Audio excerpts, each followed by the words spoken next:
Yo, yo, yo, what is good, everybody? Welcome to another episode of the Golden State Warriors Film Room, presented by yours truly, Jeremy. You can follow me on X at R2R30111. And you can follow my guest here, Justin, at the Package AG. This is like his third time on the show, so it's always a good time to link up with him and talk Warriors. So, yeah, but make sure you guys subscribe to the channel if you haven't already. And turn your notifications on, like the video. And as always, comment under the video so we can keep in touch with you guys. But nonetheless, my guy Justin, how you doing on this Good Friday evening? I'm good. I'm good. I'm in DC right now. Well, I stay in DC, and it's a little snowy right now. Yeah. So we got to deal with that. But otherwise, I'm all right. The season's going the way it's going, but I'm cool. How about you? Yeah. Man, I'm doing good. I can't complain. Obviously, we're going to talk about the Warriors, but starting the season, not pretty good. But, as the ladies been kind of rocky. So, hey, I'm just trying to maintain my patience with the team. But overall, I can't complain, man. So, yeah, but speaking of the Warriors, man, so we're 30 plus games in, and it's been quite an interesting season. Like, we started the season out hot, 12-3.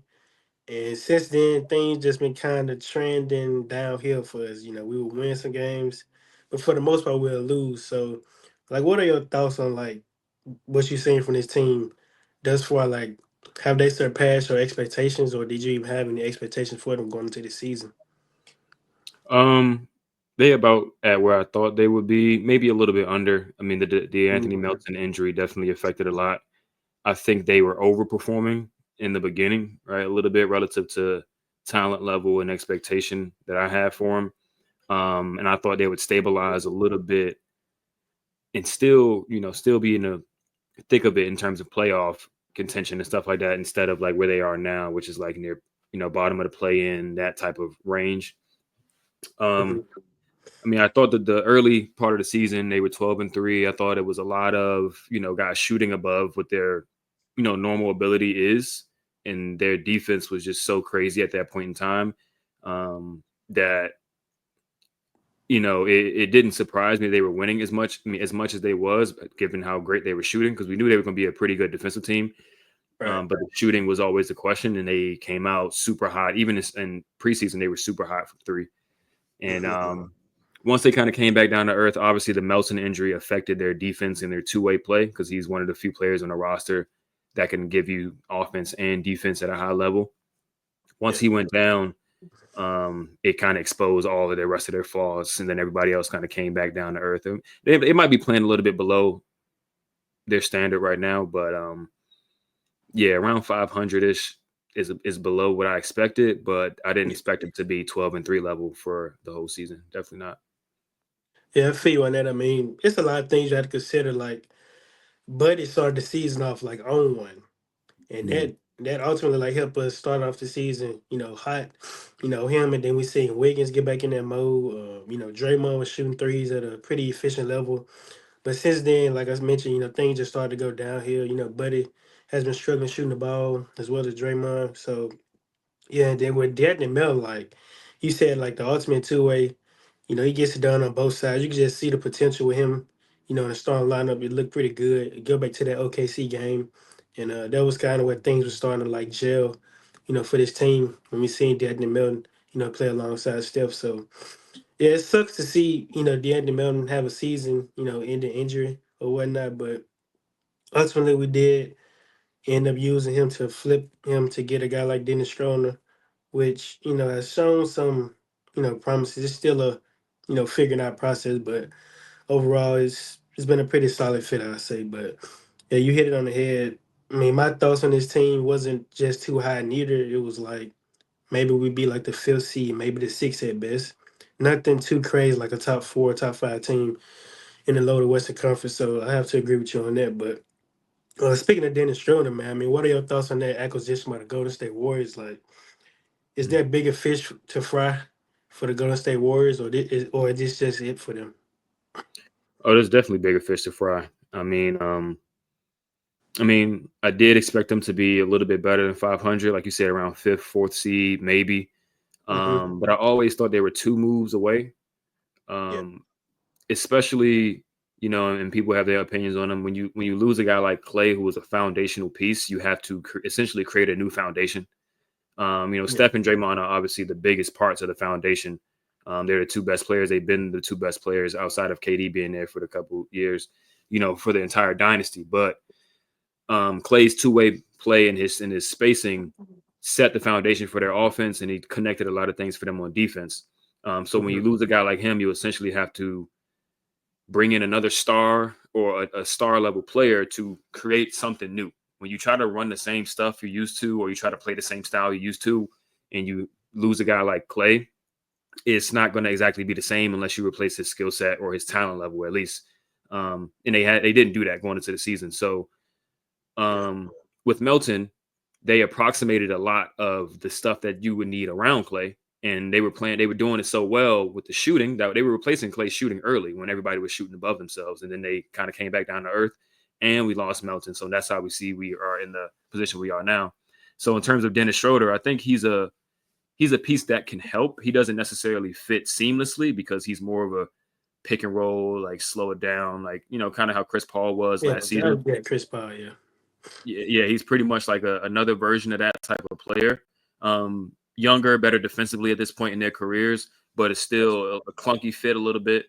Um, so I wouldn't necessarily say I'm guaranteed to move him once he's trade eligible again, but I do think they're probably still two moves away. I think they definitely need a star offensive player, and they probably just need another really good role player in there if they want to contend. If they want to just be a better team, they can make one move, but they Mhm. they probably still need two, in my opinion. Yeah, man. Trades are always hard. I mean, no team in the NBA trying to see the Warriors be back at the top of the mountaintop. Like they're not going to help us get better by any means. So, like they're going to try to tax for sure. And then you mentioned with Dennis, like obviously I wouldn't be, the biggest fan to trade him again. But if it's a move out there to bring in a guy like Jimmy Butler, I mean, sometimes you got to do what you got to do. If it's for the betterment of this team, I mean, you seen what Jimmy came out and said last night. He basically requested a trade. So if Mhm. you're the Warriors, you just got to reevaluate and see, okay, what can you give up to get him? Because I feel like he'll be, an interesting fit for this team. He, for sure be that superstar that we're looking for. So yeah, I mean, a guy like Jimmy, Nikola Vucevic, Matisse Thybulle, it's a lot of guys out there the Warriors can try to go out there and get. It just depending on what price are they, willing to, go out there and get those guys for. So yeah, I definitely agree that there are definitely bigger fish out there for the Golden State Warriors to fry. It's just a matter of having that sense of urgency to go out there and get it done. Because, like you said, we could do one more move, we'll be a good team. But two more moves, I think we can compete for sure. So Mhm. yeah, I definitely agree on that. And I mean, let's see. they also kind of put themselves in a bind. It's been said multiple times they put themselves in a bind by letting CP3 expire the way they did. Yeah, The salary dump, that's a $30 million slot they could have used to trade.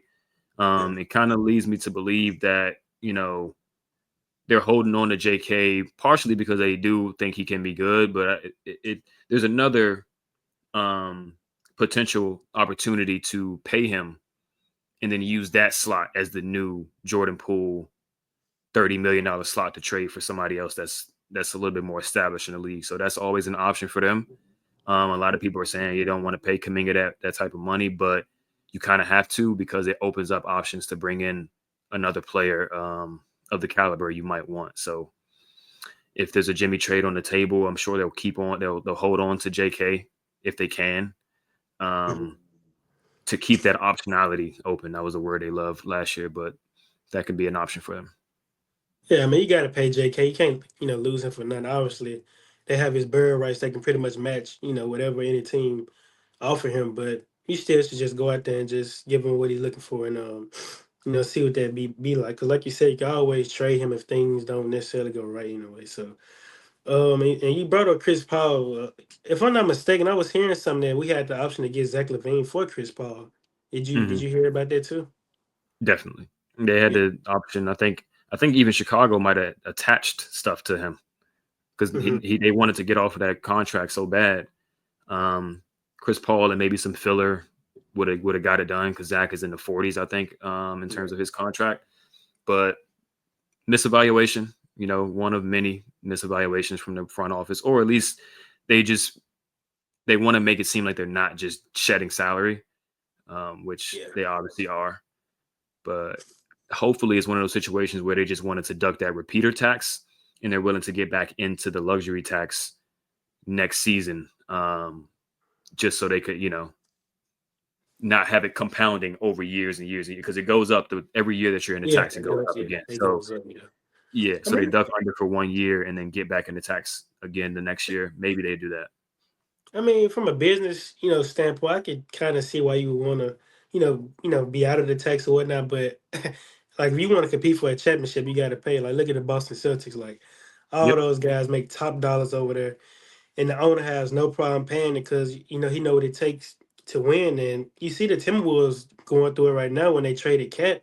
It was really more so a financial move, not really talent wise. I feel like, but they Hmm. just had so many guys on payroll. They had to get rid of somebody. So yeah, man, when Anthony Edwards got that super max, and then you got Rudy Gobert making a ton of money, just somebody got to be the odd man out. And when I look at the Warriors, man, like I just want us to do right by Steph. Like let's end his last years in the league, competing at a high level. I don't think he deserved. Well, I know he don't deserve to be, you know, in playing games. Right. Going out in the first round, things like that, like that. So if we can just do the best of our ability to go out there and do right by him. So yeah, I could kind of see it from a financial standpoint, but if you want to compete at the highest level, you got to pay, man. It's just kind of simple as that. So Yep. yeah, and that kind of leads me to my next and basically last question on this episode, man. Do you think Kaminga for this team can help us win at an elite level? Um. Yes, but not in the role of the second guy and that type Hmm. of thing. Um. I think we've seen it with Jordan. I mean, you can't necessarily guarantee that every young guy is going to figure it out for that stretch of basketball like Jordan did. But Right. the potential was there. We've seen him show flashes for extended periods where he's making good decisions and not really being overly, not selfish, but like not looking for the extra pass and stuff like that. So we've seen him play the right basketball before. So I will say he's capable. Would I bet on it? Probably not. Um, and even still, like even if he sustained the level of play that he's had over the last like couple weeks, I think he's at like 25 a game or something like that. I don't know. His last game wasn't that good, but if he sustained that, you still got to go. This is his first time really playing in that role in a playoff setting, and you got to go up against the very, very best in the league, the best number two and one number three options in the league. And I don't think he can stack up to those guys currently. So if he was in somewhat of a reduced, very simplified role where it's just like, yo, defend your man and just score, and we got two, three, four other guys that carry more of a burden in terms of impacting the game over him, then I think he can definitely help on a high level. But the way the roster is constructed, we don't have those guys there, so I don't think he'll be able to do it. Yeah. Kaminga, he's averaging like 26 points per game since Christmas. And you Mhm. can just tell that he's playing with like a different mindset. Last night he had 25 and 5. And he had like at a pretty efficient level. So I could definitely see the strides he's taken over the past couple of weeks. You definitely see the potential. Him growing as a playmaker, rebounding the ball. I think he's averaging like 8 since Christmas. So those are the type of things you like to see, as well as just being solid on the defensive end, knocking down his free throws and whatnot. So yeah, for me, man, like I'm a little biased towards Kaminga because I do definitely believe in him. I feel like he'd be one of those guys in this team. Just a matter of us, playing more so to his strengths instead of like the motion style offense we like to run. But he has done a better job of playing within the offense, not trying to force it.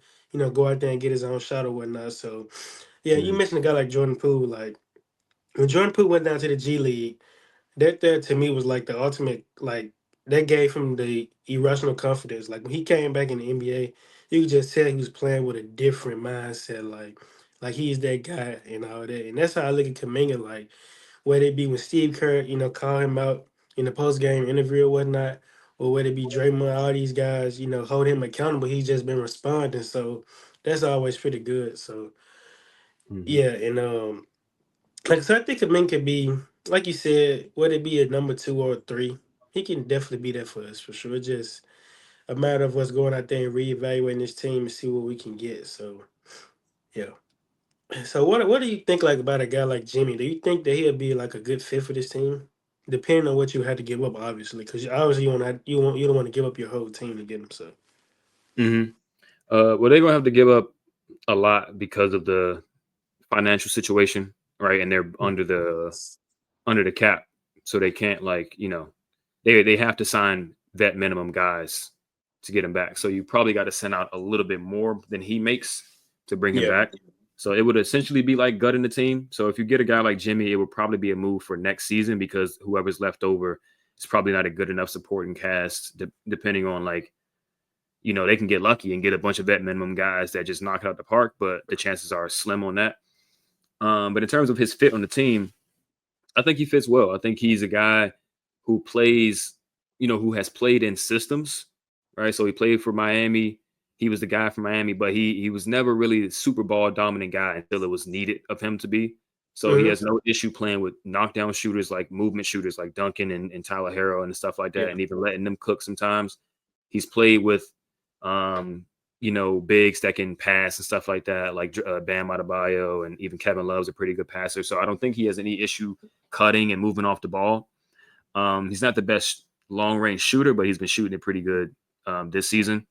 And then defensively, he's a good connective piece next to a guy like Draymond, where you can just stick him on, you know, not necessarily the point guards, but whoever the most yeah, ball dominant wing is. You can put him on a Tatum, you can put him on a Luca and stuff like that, and he can hold his own or even win that matchup. So I think from a talent standpoint, it's a major upgrade. The ceiling is championship ceiling. The floor is tough because of the age. As long as the age with Steph and Draymond, you got three guys who are well into their 30s. Asking them to carry you for an 82 game season is a tough ask because they would definitely need to retool over the offseason and bring in a bunch of horses that can just kind of carry the physical load over a regular season while those guys stay fresh and be ready for the playoffs. But I think they have a championship ceiling with that big three. So um, whether or not I would do it, it's tough. Some days I'm all in, and other days I'm like, maybe they should look in other directions, like look at Phoenix, maybe see if they blow it up or not. But I think with Jimmy, the ceiling is higher than his current team. So at yeah, the moment, I'm probably 51%, 49% not doing it. But yeah. That's what I was gonna ask you. So even like you mentioned, would you even be interested in doing it a year later, like when he's like 36? yeah, I mean, I think he's in pretty good shape. I think a lot of the games he missed last season were not due to injury. It was more like a personal thing that he was going through, similar to the Yeah, Wiggins thing. Um, and like I said, if you can get those guys to the playoffs in one piece, I think mid 30s Jimmy, Steph, and Draymond still got enough in the tank to let it all out there for maybe 30 playoff games. I think they can get it done. It's a risk, but your options are pretty limited right now. So I'd rather take that risk and just live with the results rather than sit pat and just watch right. them waste away. Yeah, I mean, like I said, Steph, last year's in the league, just got to go out there and contend at a high level. So, yeah, based off the reports I've been reading, that the Warriors are in hunt for a star player, and basically, I don't know if it's a ton that's available besides Jimmy at the moment, but you definitely have to be in the pursuit of, getting a guy like that. And when you look at this team, that's kind of been the biggest question mark for us. Like, who's this legitimate second option? Like, you've seen the growth from Kaminga. Don't get me wrong, but it's like still like who can be that for this team? Like a legitimate guy in this league, and a guy like Jim Butler definitely can be that for sure. So yeah, I definitely feel you on that. It's a risk, but I mean your options are kind of limited at the moment. So I mean, hey, what the heck? You would rather end this thing off, be like, hey, at least I went out there and try it, opposed to just standing pat and ultimately coming up short of the goal, which is hopefully could contend for a title. So yeah, Hmm. and yeah, man, that's pretty much it, man. Appreciate you as always hopping on. Always a good time chopping it up with you. And make sure you guys subscribe. Follow Justin on X at the Package JG as well as myself at R2R30111. Subscribe to both of the YouTube channels for the Galaxy Pod and the Gold State Warrior Film Room. Turn notifications on, and we'll try to be back with this next week, me and my guy Scotty. So yeah, man, that's pretty much it. Oh, one last thing, Justin. One last thing. Mm. Uh, Leangelo Ball. I might swerve on that corner. Yo. Whoa. Yeah, that's pretty much it. Yo. We out of here, man. I'm Peace. dead. Peace.